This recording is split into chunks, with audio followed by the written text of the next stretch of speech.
Hey there, listeners. Welcome to HealthTech 0.1, where I have conversation with investors, entrepreneurs, and experts to get an insight on building health tech and medtech companies in developing countries. My name is Billet, your host. I'm excited to have here today Mr. Zen Chu, mentor, friend, and my faculty director at MIT Hacking Medicine. We've met now for over 2 years, and he has been described as one of the most successful investor in health tech in the world. His failure rate is 30%. 70% of the companies he put in has not failed. Just think about that, and what are you going to learn here today? He's not just been a startup founder who's exited and IPO'd. He's been an educator, created the healthcare venture class at MIT, and also teaches at Harvard Medical School. I'm excited to have him today. Hi, Sen. Could you give 2 to 3 minutes introduction of yourself for our listeners? Sure. I'm a biomedical electrical engineer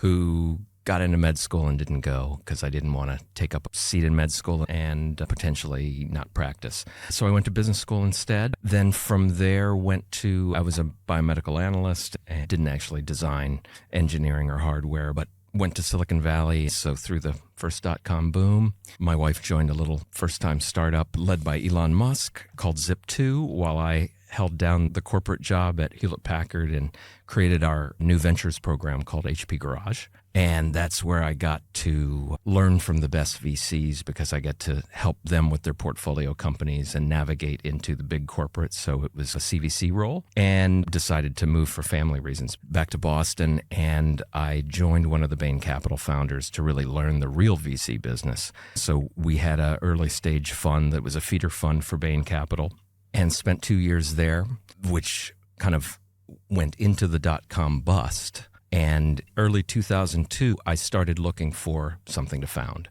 And I trolled the halls of Harvard Medical School and wanted to get back to my healthcare roots for the mission, right? Ended up joining a turnaround where I had to fire the first CEO and really turn the company 180 degrees from a regenerative medicine company where they were doing tissue engineering into a much simpler medical device company. It was the nuclear winter of venture funding there. I had to raise money from my old bosses. That was the only money I could get. Yeah.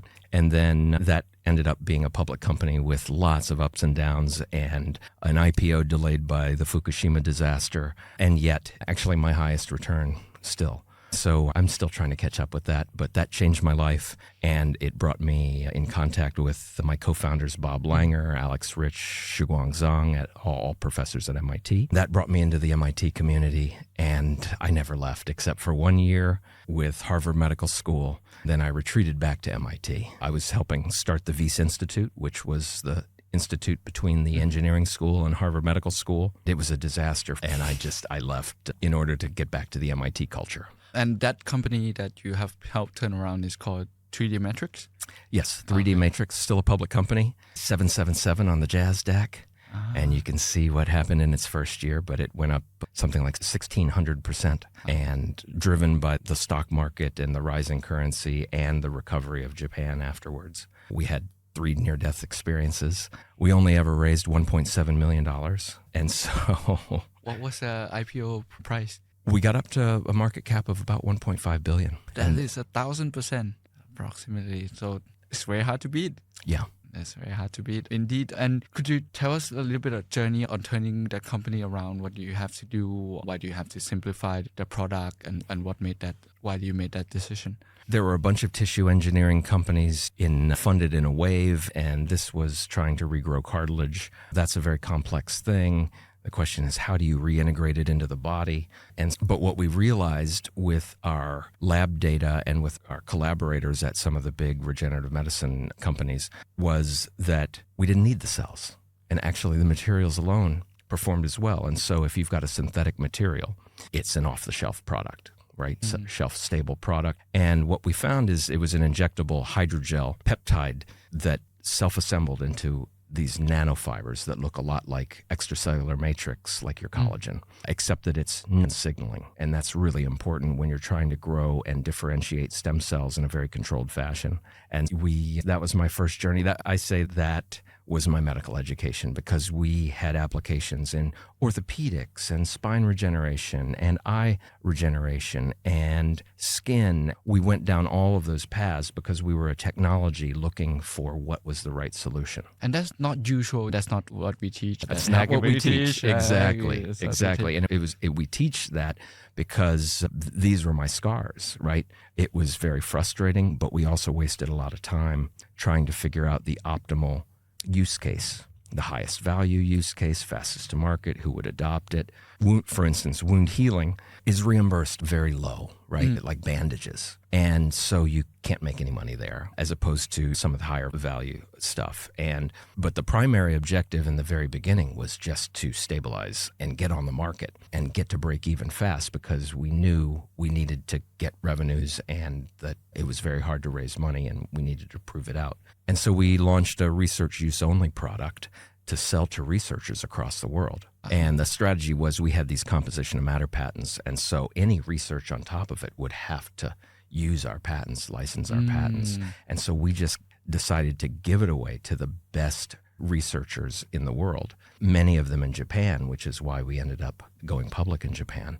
But that really drove the platform. That proved the efficacy without us needing a bunch of people in the lab ourselves. So now a lot of our listeners are technical founder, right? Like they work in labs, they work as scientists and engineers, even though we don't preach it. But if they are a solution looking for a problem, what would you suggest them do? First of all, who is the decision maker, right? Yeah. In choosing to use a product and the economic buyer, and then figure out who is in the high value, low volume quadrant. Right, that is the right quadrant for a startup to start in, because you've got room for error and when your costs are high and you don't have to make so much. And my favorite example of this is Kythera, which was backed by my favorite investors. They had a clinical detergent that would melt fat. But of course you have safety concerns and things like that, so you're not going to inject into abdomen.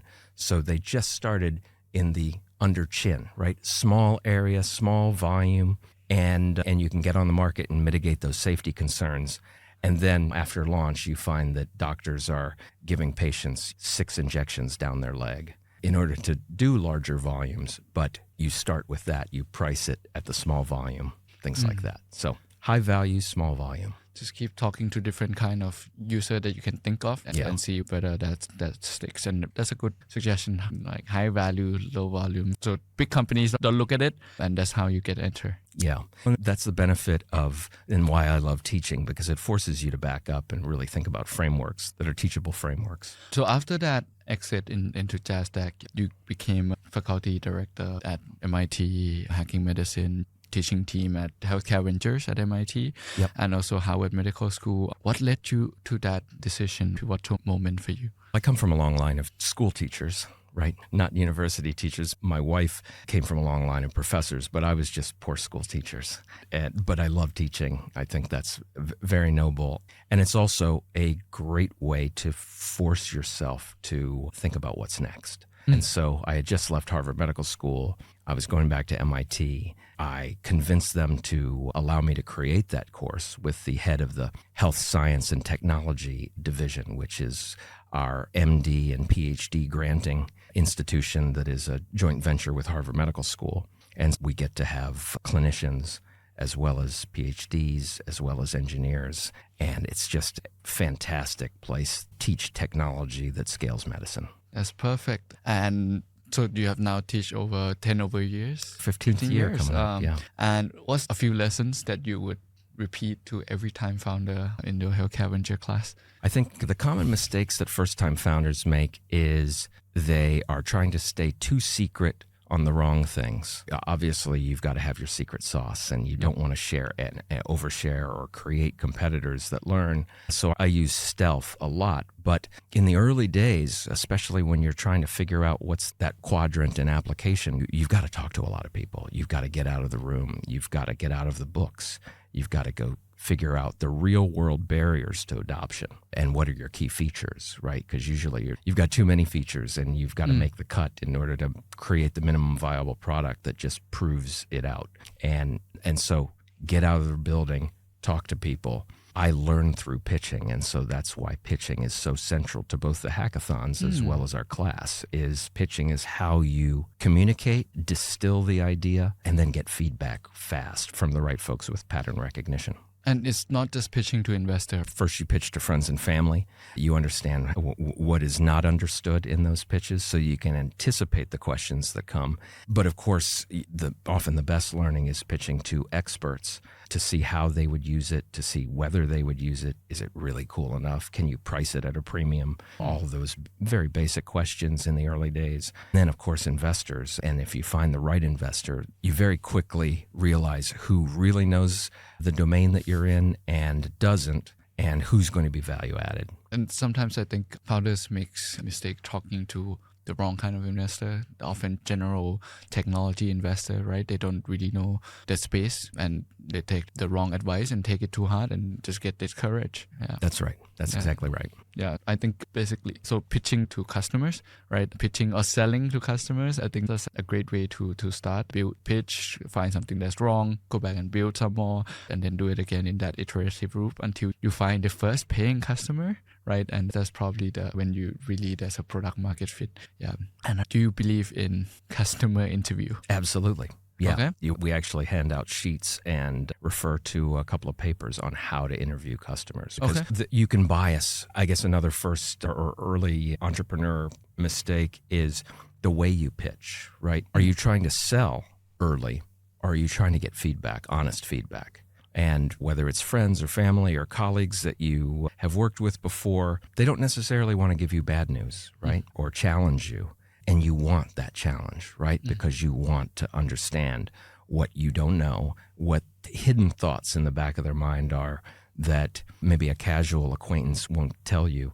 And, or even worse, friends won't tell you because they want to be nice and they want to cheer you on, but you've got to get to ground truth. And so how do you frame your questions, whether open-ended or in specific ways that can get you more truthful answers? I see. So if I got a skill and a problem that I care about, very scared to start, what is the lowest risk first step that I can take in this week? To figure out if your idea is viable? Maybe I can help you out. Day one, if I have an idea, what's the day one? What's the first 3 call and the exact ask? I don't think you call. Okay. I think you think, right? I think you read. I think you've got to do your homework and you've got to look at the competition, right? So many folks don't look at the competition to begin it, and you've got to start to map the landscape, right? Yep. How do other people see the problem? What are their primary features that they tout? Is there a common theme there? So you start making the comparison charts so that you start thinking about what are the key features that the competitors have and which ones do you think really differentiate you or demonstrate your unique take on the problem. And you may be coming at it from a patient-centric view when the previous competitors all were creating solutions for doctors, and as the case with a bridge, or you may be going through a different distribution channel, or you may be used in a different place of care. The thing I love about healthcare, as opposed to, say, energy or climate or other places where there's just one very brutal metric, dollars per joule or something like that, that you have to try to beat gas, or it's very hard. In healthcare, there are so many ways to win. There are so many ways to differentiate yourself. There are so many ways to attack in an orthogonal way that it's easier to have more competitors and yet win. I think that's a very common mistake that I've seen a lot of founders make. They don't look at competitors, right? Like, just go to Gemini Deep Research or ChatGPT and just say, hey, what are the competitors out there? Right. And don't just look at your country, right? Look at other countries, and you get so much inspiration from different countries. And for me, that's how I start, right? I look at, and it's easier for me because it's Thailand, right? Like, we are way behind US, we're way behind Japan, Europe. So I'll just say, hey, who is the biggest, if I'm interested in aged care, right? What's the biggest business model in aged care in those countries? What are the different companies and how they execute it, right?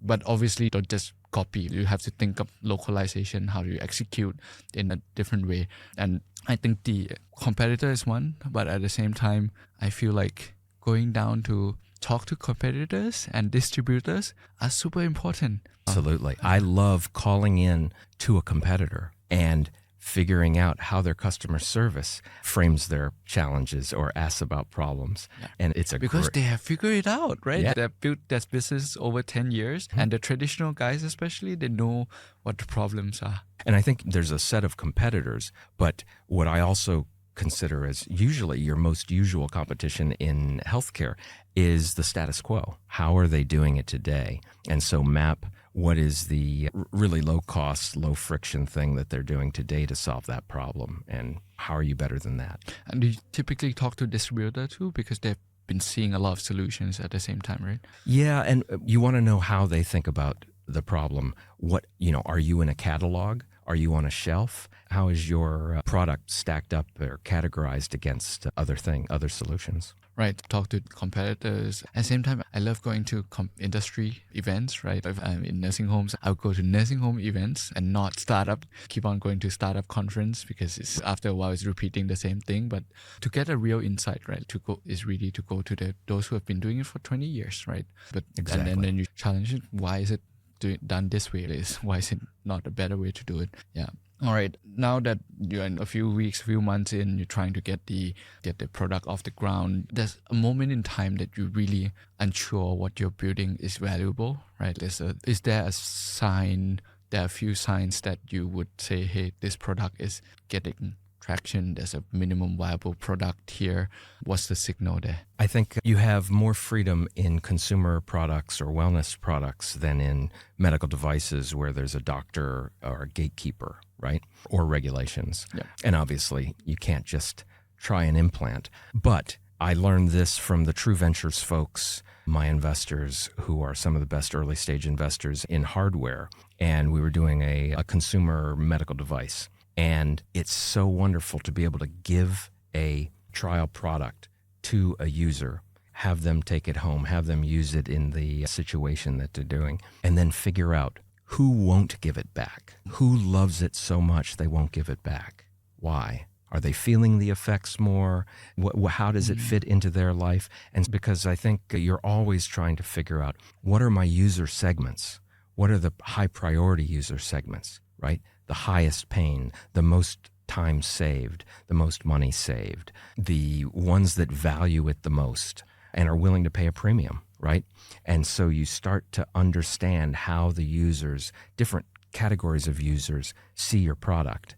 And that teaches you how you should prioritize your features, your marketing. I love it. That's a hack, right? Like Absolutely. Giving out samples and see who don't return. That's the first time I hear, actually. Yeah. They spend a lot of time validating the idea. Yep. What are some of the key missteps that they spend a lot of time doing, which is not valuable? Maybe just one if you... Well, I think it all comes back down to truth, right? You're trying to get to ground truth. And many doctors and users or patients lie to themselves, right? They won't just lie to you. They're lying to themselves. And one of the best examples that I lived was we had my first company, 3D Matrix. One of the uses for those gels was as a hemostat, which stops bleeding. And ours was a transparent hemostat. You could use it in surgeries. You could see through it, so you could stop bleeding, but also see what you were cutting. But many of the doctors that you take it to, would you use it? They would say, yeah, you should go sell it to other doctors. I don't have bleeding problems in my surgery. Okay. And when you have that kind of psychological dynamic, it's going to be a very hard sell. What kept you going? We deprioritized that application, and we just went for the much higher value applications. I see. In growing stem cells.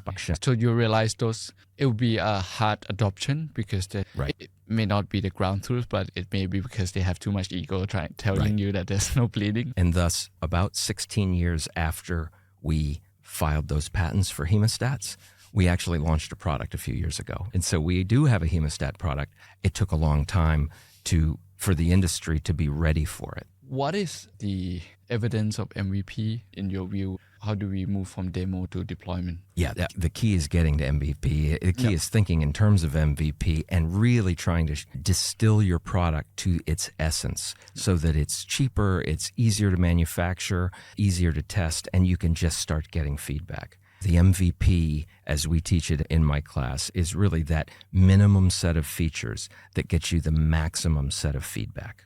So it's about cutting down the amount of features that you think is going to work, and then just go, because you have limited resources in a way. But also because the way you describe it and market it gets more complex with more features. And what you don't want to do is have a long list of features and not know what they actually are buying it for. And that happens a lot, especially with technical founders that just fall in love with the technology. And what are the practical steps when you design with clinicians and patients, like talking to clinicians and patients? What are some of the things that you insist your teams avoid when you're trying to validate those? They should definitely talk to patients, even if they're selling to doctors, right? Oh, okay. What do the patients care about? Pharmas have learned this, and it's only been in the last few years, pioneered by Genentech, that they integrate into their clinical trial design the voice of the patient. And that's really important, because oftentimes what the doctors care about, the performance metrics, how they think about efficacy, doesn't matter to the patients, right? For instance, in narcolepsy, you may want to keep them awake. Patients want to avoid the side effects, things like that. Right. And both, right? So if the clinician gets good reviews from the patient, they will keep using it, and the clinicians will want to understand the clinician workflow, so you can help improve their efficiency, improve their time, and make it more convenient, right? And also in this day and age of, at least in the US, advertising to patients, direct-to-consumer advertising, TV, right? It's allowed, right? That's how you drive usage and doctor education. You don't drive doctor education by a high-cost direct person that's educating them. You want a tear sheet so that the patients can discover it, the patients that are active and looking for a solution, but you want the doctor to not say no. Or you want your patients in a low-cost way teach the doctors, and you want the doctors to say, oh, let's try that. Oh, it probably won't hurt, right? Because all doctors are always worried about risks. So that, in a way, a PR could also work, right? Because now, especially with generative AI, right, it will rank some of the credible website up. And patients nowadays just keep talking to Gen AI to find different solutions on it. Yeah. And we can't have you on without talking to you as an investor. I forgot to list those questions on, so we just go off the rails here, but I'm sure we will be fine. One question. You cited a 30%? Was it a 30% failure rate? No, success rate. Is it false? Oh, no, it's a 30% failure rate. So success rate is, or at least non-death rate so far. Sorry, I got it flipped. But it's pretty good. And I think, and that is high. You're right. Yep. That is an indication of how I like to pick founders over the failure rate of the technology. And I think the magic is when you find a founder whose self-identity is entwined with that mission of the startup, they won't give up. They won't let it fail. So at the end, I will do a retake on the front part. So it did it in. May I ask just maybe top metrics? How many companies have you invested in? Quantum? Probably about 50. 50? Yeah. And I guess in my portfolio, we've been first investors in over 200 companies. First investors? Yeah. Healthcare and high tech and deep tech. I see. And so do you have a tech in mind, or you pretty much will see it, and it's situational on a certain founder? I specialize in healthcare. That's hard enough. Yep. That's a big enough domain. And so I'm a generalist in healthcare, and I will look at anything that moves. But you start with the founder. Right. And what do you want to see in founders before you invest in them, right? Because there are a few, you met probably thousands of founders. We've taught thousands of founders at this point. That's true. And you probably track them over time, right? Like some of you don't invest on day one. What is that magic moment that say, hey, this guy is someone I would back? I don't have any predefined requirements. I've invested with just slides. I've invested with an ugly prototype. But it's really, the decision is the makeup of the person. I think I like to go into their background of how they got there and what really drives them, because I think that's really important for picking founders that are resilient and are able to suffer the ups and downs of any startup journey. And every startup journey has near-death experiences and really stressful moments. And so you've got to pick folks that can survive those and keep their head when everyone else is losing theirs. And do you wait for that moment to shine through, or do you see like their background? No, I don't have to wait for a crisis, but I do try to vet them and ask them about how they handle crises, and that's the founder diligence. Do you wait for them to execute a little bit so that you Absolutely. You understand that they really truly care about this problem, and not just say that because they want to pitch to you? That's right. I think we're in a very frothy time, especially in AI, right? And so you get lots of posers and lots of fair weather entrepreneurs that just want to be in on it, right? They were on crypto maybe, then they went to Web3, and now what are they? Oh, now they're Gen AI, right? And so what you want to look for is, I never invest on a first meeting. Okay. I may handshake and we figure out all the details. But the key, and we teach this in class, whether you get 5 minutes with them or a 30-second elevator pitch or whatever, you're only asking for permission for more time in another meeting. And then, of course, you pitch the individual, and then you try to earn more time to pitch the partnership, right? Depending on what their decision-making is. And between each of those, what's important is that the next meeting, you show progress, right? Okay. What did you learn? What insights have you tested? Things like that. That's amazing. And is it okay if you, from the first pitch they gave you gave an advice to them and they don't listen to you? It's okay if they don't listen to you, but give a reason, right? Give me the thinking behind it. And I love that. I love that because what you can tell then is how deeply they've thought about it, right? How deep are their insights, their customer insights? When they can give that reasoning, that shows you that they've thought about all the paths and which one to choose ideally. And that's strategy, right? Strategy is what you choose not to do. And that progress shows that they're serious, they want to build, and not someone come into the next meeting with a different idea. Or if they do come in with a different idea, that's okay. But why? And what's the reasoning for that? Certainly you have massive pivots between meetings before you make the investment, or ideally before you make the investment. But oftentimes it happens after, right? And because you're learning and because you didn't know it all. And if everyone knew everything, we would have far fewer startups. So you have not invested in first meeting? What's the fastest you have deployed? Same week. Same week? Yeah.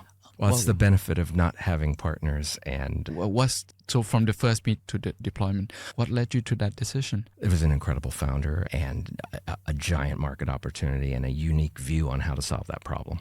And there was an institutional investor that was investing and you had to make a decision fast, or you just say, this guy... Well, I think if it's a very hot deal, right, you show speed, you show reaction time, and you get in before you get boxed out. If it's going to be a big VC, oftentimes they'd rather put the money in themselves, right? Yep. And they don't play nice. And so you have to demonstrate your own value, the value you bring way beyond the money. Since I'm writing angel checks, that's much smaller than the typical institutions. Is there a way you think about portfolio construction? No, I don't have to do that. I'm looking for great founders, not diversification. I think you always want to know what an investor has invested in before. But what you bring up, portfolio construction, is really important when entrepreneurs are pitching funds, more diversified funds, because I'll give you an example from reality. I was catching up with Union Square Ventures. Yeah. They were the first pitch that a bridge pitched.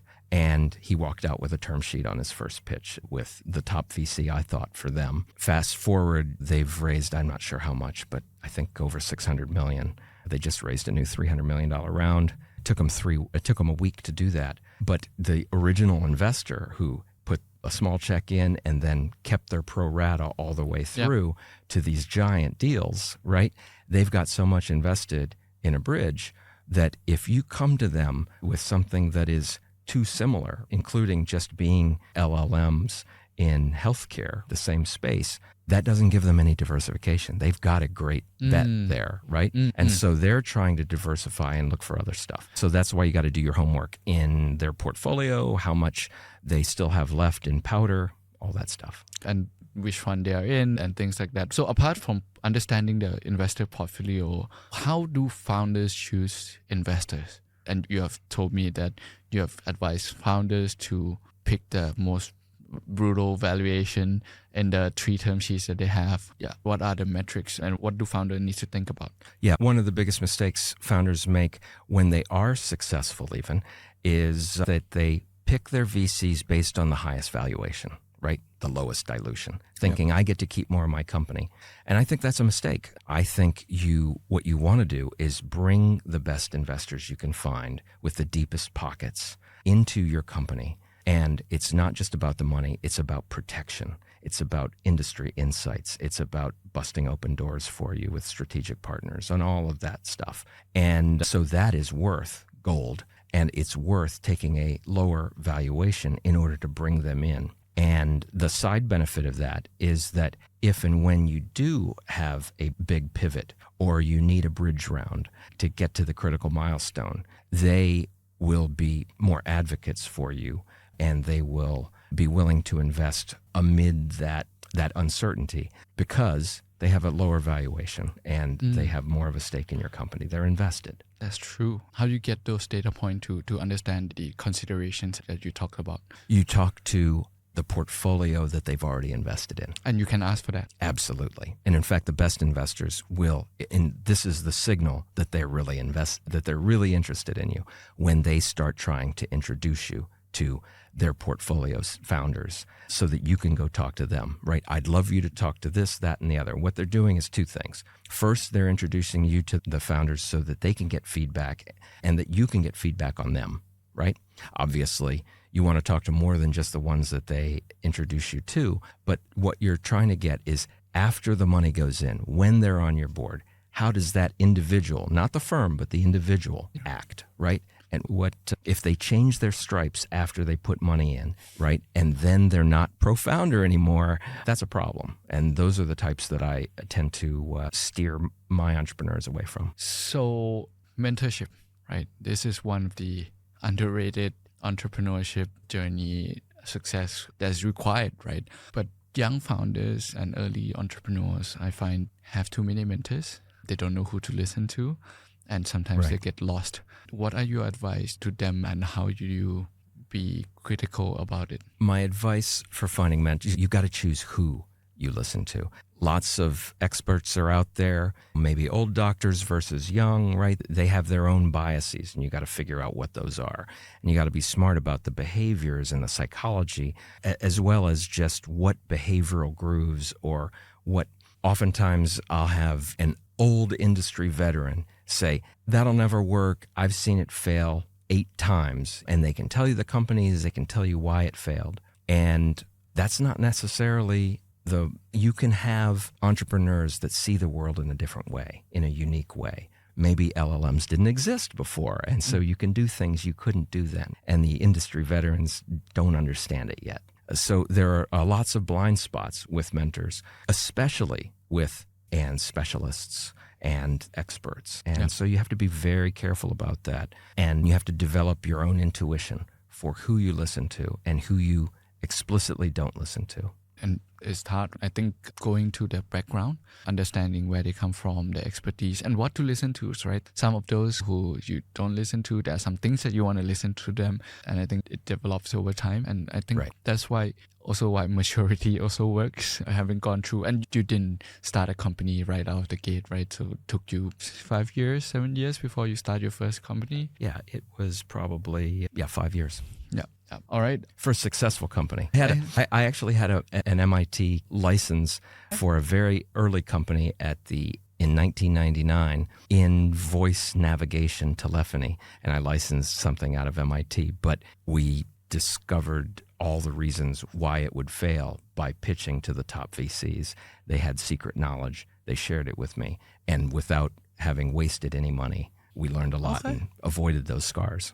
I see. Listening to VC may not be a bad thing, but some VCs who personal views that especially VCs who are professional financial investors, those may not have seen enough in entrepreneurship to give you true advice. They're great investors, right? They are great financial asset managers, but they may not be great mentors to you. Now, you have run over 300 hackathons. We're getting up there, something like that. 300 hackathons. Over 200 for sure. 200 hackathons, both in emerging markets and developed markets. What do you think is the most underappreciated opportunities in developing countries? I think it's a beautiful thing, right? Healthcare is wealth. What else is there at the end of the day? And human biology is human biology, right? Whether you're in America or whether you're in Cambodia. Their ability to pay, right? The economic value, the local capabilities of the medical system. Do they have the right diagnostics? Can they do that surgery? Do they have the right tools? Can they get paid for it? All of that is really that local knowledge, which is why we send our students to Brazil and to Thailand in order to learn about what are the local needs, how do they see the problems, how does the local culture, maybe nutrition versus drug interaction, your food versus drug interactions, right? There are all these differences on the ground, and you've got to learn that, not just try to export American technology everywhere, because oftentimes you've got to change the product to really be successful. Do you see some of the, now you have lived in Southeast Asia for a few years now, do you see some of the problems that is locally relevant and companies, do you think company can build for those, parachute back to US? Absolutely. Absolutely. I think we're seeing more and more of that, whether it's Latin America or Southeast Asia or China, where you can prove it out. Right. We've got an FDA that's under assault, but it's also a very conservative, slow, bureaucratic, and you have to educate the FDA. And if that takes too long, or if the clinical trials is too onerous and expensive, you can generate data that is trusted outside the country faster and cheaper. And so that's the big attraction to coming to Thailand or somewhere else where you can generate that data. And absolutely, these are already boomeranging back to the U.S. for lower cost products, or just the same cost, but just you were able to prove it. And the key is the planning, so that data that you generate outside of America is accepted inside of America. Have you invested in a company outside of, in developing countries yet? Sure. Brazil, I think close in Thailand. I've been looking in Indonesia for 2 years, but haven't found one yet. And what are the commonalities between those companies? I think you've got to have a unique insight about the country and why this entrepreneur is going to be able to do it. But it's also the copy-paste opportunities, right? There are so many things that are proven and well accepted and make total sense in Europe and in America that don't exist here, and that Thais can customize and tweak but make for the Thai market, that you've proven out the value, right, in other markets. And those companies are never going to come to Thailand quick enough sometimes. And so just make it by Thais for Thais. And is there a requirement for your investment to be international? Can they make by Thais for Thais, or do they have to think about international market from day one? Yeah, thinking about market entry and how to structure both your execution and your fundraising and your market launch and stuff is critical. And I've seen it done always. You can start in America, prove it out, expand. You can start overseas and save time and money and then bring it back. Many American companies are doing their clinical trials now in Australia just for the tax breaks. So it depends on the considerations. You've now said that now is the best time for clinicians, engineers, and operators in developing countries to build HealthTech solution to actually improve lives. Why is that? I've been saying that for 15 years, and it just keeps getting better. And it really is the best time to be a health tech entrepreneur. We've got capacity constraints, shortages of doctors, shortages of nurses. There's greater shortages in different countries. You've got reimbursement changes, all of these different tectonic shifts, and you've got to just navigate those. What have you seen over the past 2 years in the hackathons in Thailand, and what's your take on the way the local talent here, the ideas that... I think Thailand is a fantastic opportunity. What makes Thailand beautiful is that it is a high trust healthcare system, as far as I've experienced as a foreigner. You have high quality and you have high trust, as opposed to Indonesia, which is very low trust in their medical system, in the quality of their medical system, in the quality of the doctors. And that changes how patients approach a solution, their willingness to pay. That's why so many Indonesians come to Thailand and Australia to get their care. Now that's changing.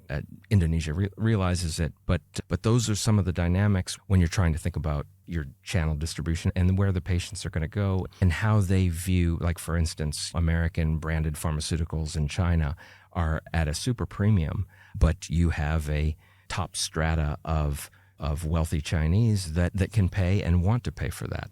And just understanding the trust is such a huge component in addition to convenience and capacity and faster, better, cheaper. Also, I think like we have seen this year, there's so many hidden talents. The expat community in Thailand is huge. There are senior engineers that they are doing freelance work here for the US, and they're very technically capable, and 30% of them are international. A lot of them really just want to solve problems, and in healthcare is something they're curious, something very impactful, and that's what they want to do.